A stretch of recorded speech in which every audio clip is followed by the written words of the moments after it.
This just got very interesting as trade talks involving JT Miller and the New York Rangers are continuing. We just got a new report with some shocking details highlighting what's happening with the Vancouver Canucks, and everything could fall through at any moment. JT Miller looks like he could still become a New York Ranger. We're going to break it all down in this episode of Rangers Digest. But before we do that, a quick reminder to hit that subscribe button. About 74% of you who watch these videos are not subscribed to the channel. So if you want to stay up to date with everything that's happening with the New York Rangers, it's free. Be sure to hit that subscribe button. Shout out to the almost 27% of you that are along for the ride and are subscribed. Your support has been unbelievable. And I see all your comments down there in the comment section. I love the conversations going on. But that's right, JT Miller could still become a New York Ranger this year. And we got some shocking new details, new reports, whatever you want to call it, from Elliotte Friedman and other insiders that I think are really interesting. So as we know, according to Friedman,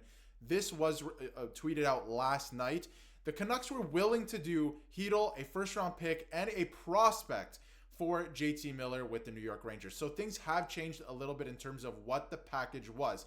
We were under the assumption that it was maybe Braden Schneider, Alexis Lafreniere, one or the other, or even both at one point. It then turned into it was Lindgren, Chytil, and a first-round pick. We now know from Elliotte Friedman that the package was Chytil, a first-round pick, and a prospect for JT Miller with the New York Rangers. It was a small bounty, but the Canucks were willing to do it, and he thinks that was the lowest that the Canucks were willing to go for JT Miller. Now, I don't know if that's very low. That's a first-round pick and a prospect. That's probably a pretty good haul for a guy that, I think the Canucks want to get rid of, and not because he's a bad player or anything like that, or any of the, the stuff that's going on, which we'll get to in this video.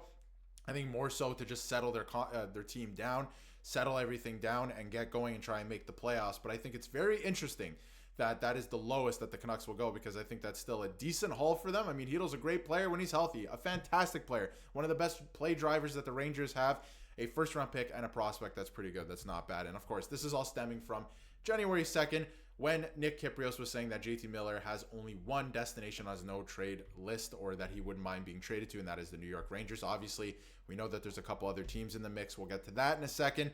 JT Miller is a player, and this is from Emily Kaplan on the Real Kipper and Born podcast, and Emily Kaplan of ESPN, that is.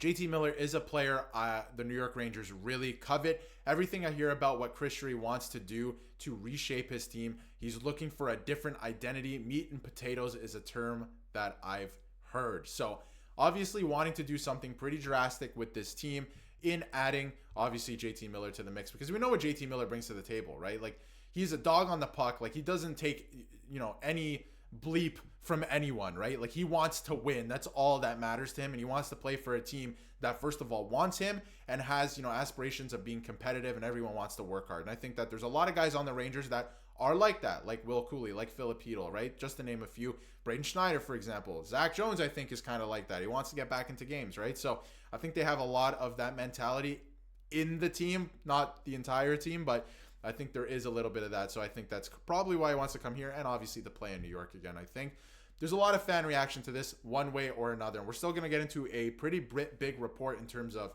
some shocking details that came out revolving around the Vancouver Canucks and what's happening with them right now, and obviously JT Miller and why he could be on his way out very shortly. But again, a lot of stuff coming out from fans, fan reaction on both sides of the table, right? We got walked by the Canes. Embarrassing. Obviously, 4-0 loss. It was awful. You see them loading up with Randon. We need to acquire JT Miller. I've been a lifelong Rangers fan. Enough is enough. For me, Perreault is on the table probably more. That, I don't know if I would trade Gabe Perreault. He looks like he's going to be a player. But someone wake Drury up from his nap. So people are on both sides here. Again, there are shocking reports, and we see the other side of it. A lot of people don't want JT Miller for everything that has been named out there, of course, that's circulating the last couple of days. So this is very recent. This just came out, and this is from Canucks president Jim Rutherford. And he confirmed that there is a Miller and Pettersson rift going on in the locker room, which both players denied. He has confirmed it now that, yes, it is happening. And when asked specifically about distractions in the room from those two players, he said, yes, yup. So obviously something is happening in Vancouver. And this is what we know so far about JT Miller and what's happened with different teams to this point. And I think this is the most interesting thing that's come out so far. So JT Miller is done. He's checked out of Vancouver, right? He wants to be traded, and he has signaled to the team that he's ready to go. The play on the ice is definitely signaling that. He wants a change of scenery. Everyone in the league apparently recognizes, and I mean, we can all see it, the friction, his age, the money, the term, all of that obviously makes north of $8 million. He has a lot of time left on that contract. He's already 32. He's going to be 33. Teams see the drop-off in his play. I think a lot of that has to do with, yes, he's aging, but at the same time, the team that he's playing on, the friction in the room, that does a lot to the mentality of players. And obviously, if he was playing in a better situation, which a lot of people might roll their eyes and say, New York wouldn't be a better situation, I think it would be. I think a change of scenery would do a world of difference for him and the rest of the Rangers team too if they were able to get a player like this. I do believe that at the end of the day. And again, if the package is this, I would do that trade. I'm just saying. So plenty of teams beyond the Rangers have stepped up. We also heard that Carolina was in the mix. They made their move. They made their decision. The Hurricanes have been working incredibly hard. Again, this was a little bit older. This was right before the Rantanen trade. So a lot of teams are trying to get over the finish line.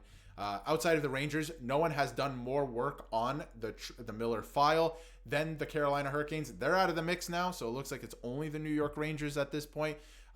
Does not think he will be a Canuck by February 1st. Thinks the Canucks will have to pull the Band-Aid off. February 1st, just a few days away, just 2 days away on Saturday. Apparently, JT Miller will not be a Canuck by then. It looks like things are coming to a head and there could be a trade very soon. The Rangers could be close to pulling the trigger on this trade. The Canucks are 10 good days away, from having a chance at locking down a wild card spot, and don't waste a Hughes MVP season. So there's a lot on the line for the Vancouver Canucks as well. And I thought this was an interesting tidbit as well. How much of this is JT Miller responsible for, the whole situation that's happening in Vancouver, and how much of it is actually his fault? Because all of it, if you look at it one way or another, there's a lot being pegged on Elias Pettersson. There's a lot being pegged on JT Miller and their roles in the entire thing. Obviously, you would think as, grown adults and obviously athletes that make millions of dollars, you would think that maybe they'd come to a resolution. Not the case. Obviously, someone's got to move on at this point. It's a mess in Vancouver, and the New York Rangers need to research who's at fault before making any trade to acquire JT Miller. And I think that is true. I thought this was interesting from Darren Dreger. And who's to blame for the bad blood? Miller is the more abrasive personality, so that leads to concern, of course, and we know that he is. Don't think teams aren't doing their research or their homework here, making sure that they understand what's going on in Vancouver, why it hasn't worked for JT, and how much of this is he responsible for. And we also have a very interesting clip that came out from practice or morning skate this morning with JT Miller and what he had to say about the whole situation. He didn't really say much, and you can tell, he has, again, the abrasive personality, I'll put it. So take a listen to see what he had to say at morning skate. What's your reaction to Jim Rutherford's comments yesterday or this week on the situation with you and Petey? I don't have one. You don't have any comments? No. Is there still all good between you two guys? I'm not commenting on this. Clearly, not enough. Not a lot.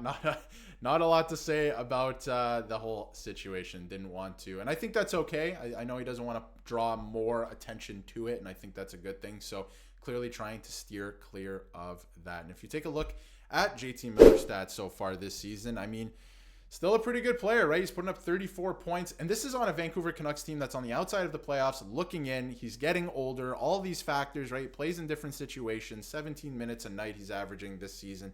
34 points in 39 games. He also took a leave of absence. That happened as well. So still putting up points despite everything that's happened in Vancouver this year. And he's just a year removed from over 100 points in one season. So let me know in the comments. Do you think the Rangers should go out and acquire JT Miller? I think that it would give this team a spark. I think that they need another guy like this in terms of the way that he plays. I don't think that his play right now is, actually where he's at in his career. I think he can still bring it to another level. I think it's just where he's playing, the situation of everything that's happening in Vancouver. If he got a change of scenery and he came to the Rangers, I think that he would be still the 100-point player we saw just a year ago, right? I think he's ready to go. So very interesting stuff. Let me know what you think in the comments. And if you haven't yet, hit that subscribe button so you can stay up to date with everything New York Rangers.